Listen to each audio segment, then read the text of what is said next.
बच्चों इस ट्रांजैक्शन को ढंग से समझिएगा, इसको कैसे रिकॉर्ड किया जाता है और इससे रिलेटेड जो कैलकुलेशन है वो कैसे की जाती है।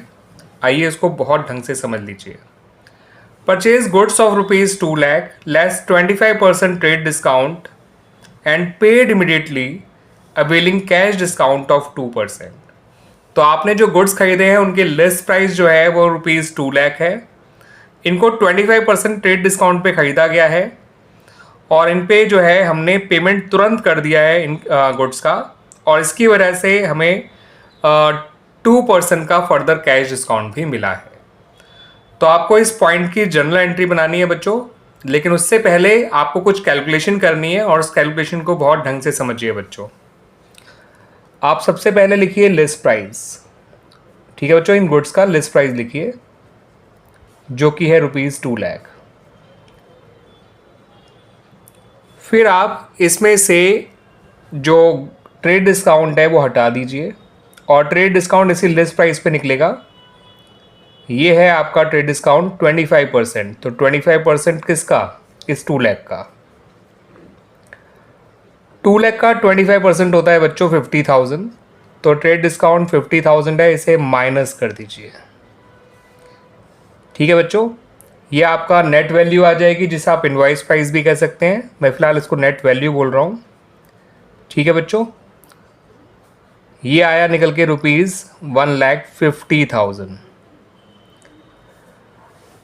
ठीक है बच्चों, अब आप पेमेंट क्योंकि तुरंत कर रहे हो तो आपको फर्दर एक डिस्काउंट मिला है, दैट इज कैश डिस्काउंट, जो कि 2% है। तो ये जो कैश डिस्काउंट कैलकुलेट किया जाएगा वो 2% ऑफ 1,50,000 किया जाएगा।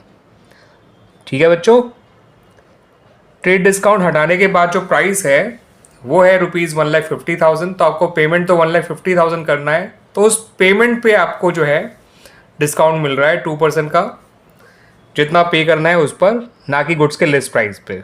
तो फिर 1,50,000 का 2% होता है बच्चों ₹3,000। तो इस ₹3,000 को और माइनस कर दीजिए, ये बचा ₹1,47,000। ठीक है बच्चों, ये आपकी कैलकुलेशन कंप्लीट हो गई। यहाँ पे लिख दीजिएगा बच्चों कैश पेड। ठीक है बच्चों,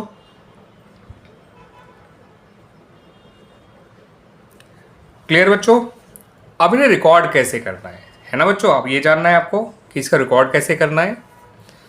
तो बच्चों यहाँ पर एक बात समझिएगा, ये लिस्ट प्राइस कहीं नहीं आएगा आपका एंट्री में, ये ट्रेड डिस्काउंट भी कहीं नहीं आएगा एंट्री में।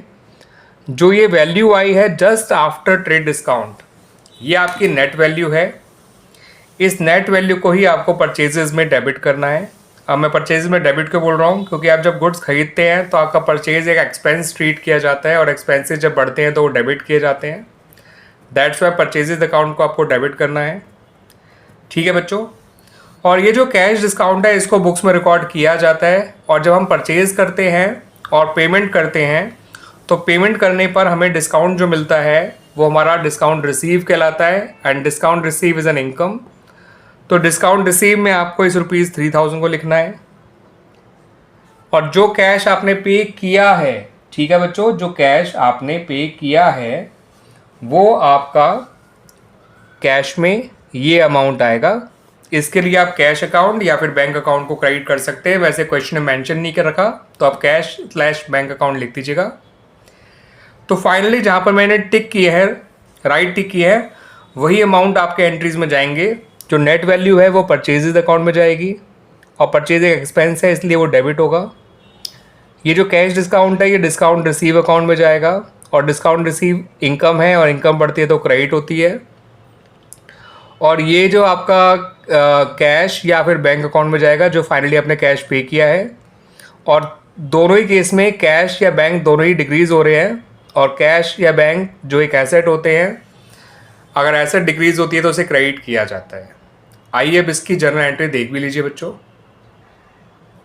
तो बच्चों आपकी जो जर्नल एंट्री बनेगी वह परचेज में आप लिखेंगे 1,50,000, ट्रेड डिस्काउंट के जस्ट बाद वाला अमाउंट। कैश या बैंक अकाउंट में लिखेंगे वो अमाउंट जो आपने एक्चुअल में पे किया है, दैट इज़ 1,47,000, और डिस्काउंट रिसीव में कैश डिस्काउंट जो कि है ₹3,000। ठीक है बच्चों, इसकी नरेशन आप लिखेंगे तो लिख दीजिएगा purchase goods of list price 2 lakh at 25% cash trade discount and paid immediately after getting 2% cash discount. Clear बच्चों? इस तरह से आपका ये पॉइंट कंप्लीट हो गया। एंड मैं उम्मीद करता हूँ कि आपको ये पॉइंट का एक्सप्लेनेशन अच्छी तरह से समझ में आया होगा और ये ट्रांजेक्शन भी अच्छी तरह से समझ में आई होगी।